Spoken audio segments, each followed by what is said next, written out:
Pessoal, vamos lá. Eu vou estar falando hoje sobre as citações, como a gente já conversou em sala e agora exemplificando, referente à teoria, ao recorte teórico. Então, vamos entender. Lá na aula 9, eu já deixei o livro, já que nós não vamos ter acesso à biblioteca, eu consegui deixar o livro disponível para vocês. Todos os tópicos que têm que ser preenchidos, reiterando que nenhum tópico daqueles documentos que eu deixei pode ser cortado, e eles não estão descritos bonitinho no livro. A maioria está, a maioria se você procurar está, mas alguns vocês vão ter que ler, porque eles vão estar nas entrelinhas, ou tentar compreender e voltar. Lembrando que a leitura do livro pode ser dividida entre os membros do grupo e a execução também dos tópicos fica a critério da divisão que vocês colocarem. Porém, na hora de consolidar o arquivo, é interessante que todos leiam. Então, reiterando.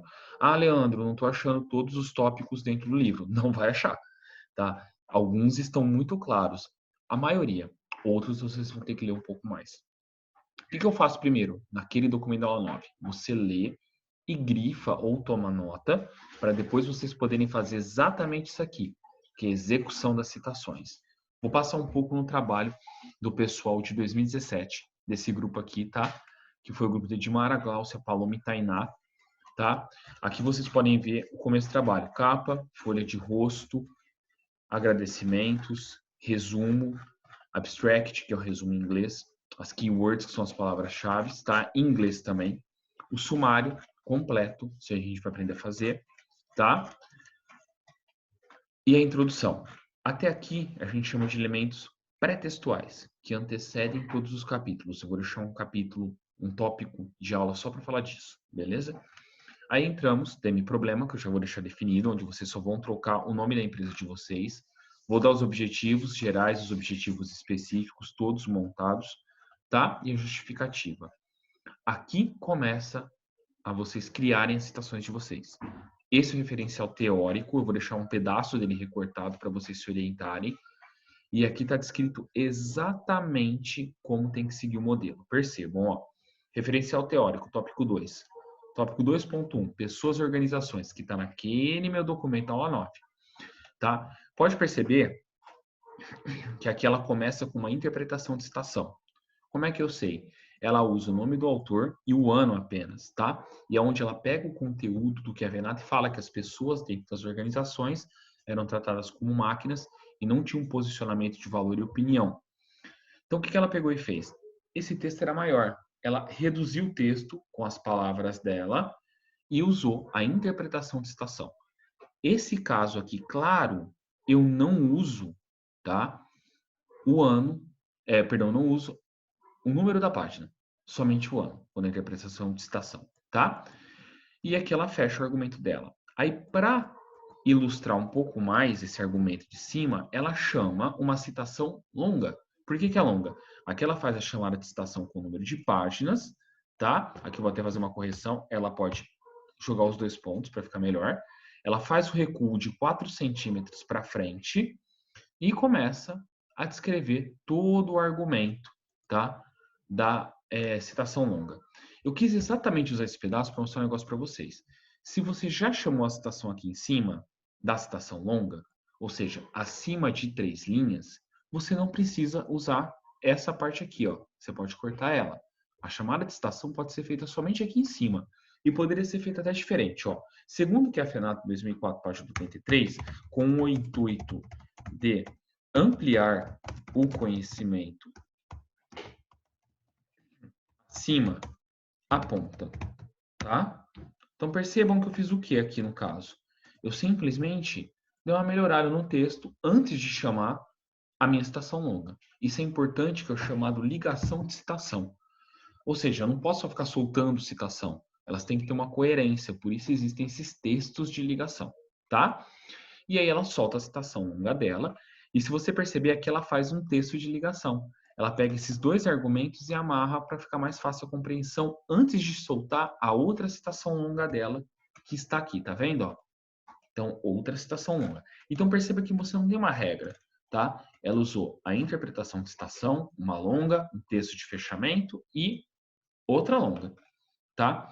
E ela vai seguindo pelo caminho dela. Então, ela fechou aqui o argumento dela, passou para outro tópico, 2.1.1, eficiência e eficácia.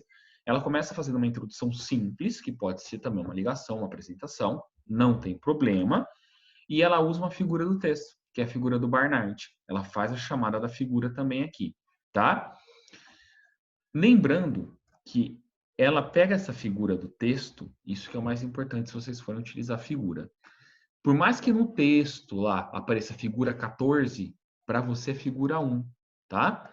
Ela começa a numerar no momento que ela usa a figura. Então, aquela figura 14 que está lá no texto, aquela contagem não vale para o seu documento. Seu documento tem que começar com figura 1. Ela lançou aqui. E um outro aspecto, se você for usar figura, ó, percebe que ela fala o seguinte, que a Venata apresenta a ideia de Barnard sobre eficiência e eficácia para que o indivíduo consiga sobreviver na organização, cumprindo suas metas propostas e atingindo seus objetivos pessoais, assim se mantendo por mais tempo na empresa, tá? Ela abre um conceito que ilustra essa figura e ela chama a figura, ó. Na figura 1, pode-se observar essa ideia. Ela pode fazer isso aqui, Leandro, ó, apagar a figura 1 e já cair para a figura? Não. A regra é muito clara na ABNT. Você tem que chamar a figura no texto, dar o nome da figura, figura 1, e o título que é essa figura. Eficiência e eficácia segundo Barnard. Se você não colocar isso, você não está dando contexto nenhum para a figura. Ah, joguei figura 1. Mas o que é essa figura? Qual que é o título dela? O que ela representa? Ah, entendi. Então, preciso colocar o título? Sim, você precisa chamar ele no texto, como está aqui, tá? E titular a figura. Aí ela colocou a figura, tá vendo? Ó? Colocou a fonte, tá? Que aqui é uma fonte em tamanho 10. Se vocês observarem bem aqui, ó, tá? E aí ela solta, segundo que a Venato, e solta essa teoria aqui. Ela poderia fazer também isso aqui, ó, 2004, página 94. Pode, como ela também pode fazer isso aqui, ó, para corroborar a explicação da figura acima.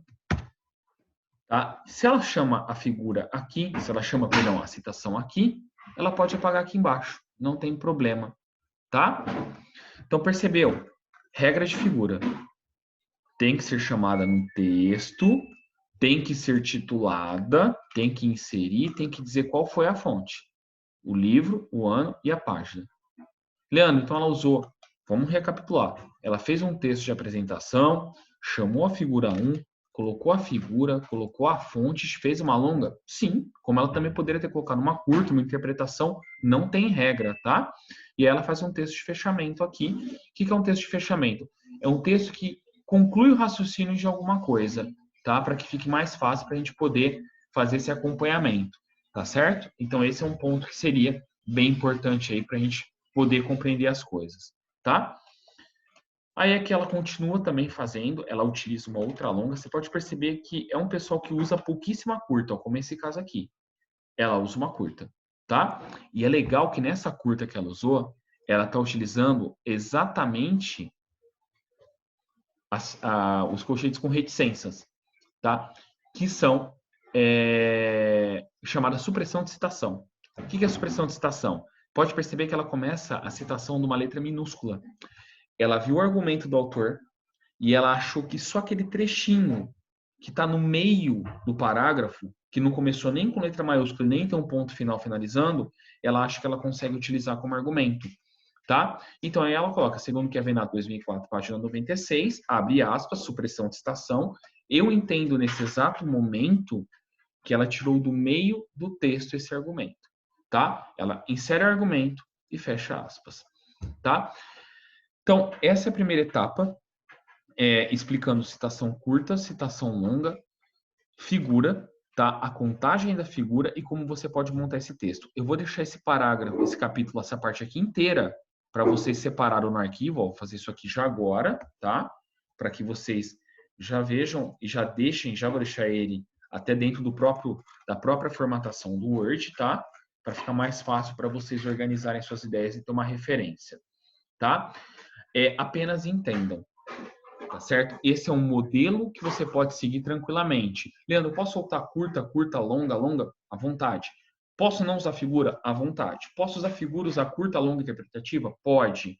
Na longa, eu posso partir de uma supressão de citação? Pode também. Eu vou só mostrar no texto dela mais um pouquinho, tá? Para vocês verem como que ele vai funcionar, tá certo?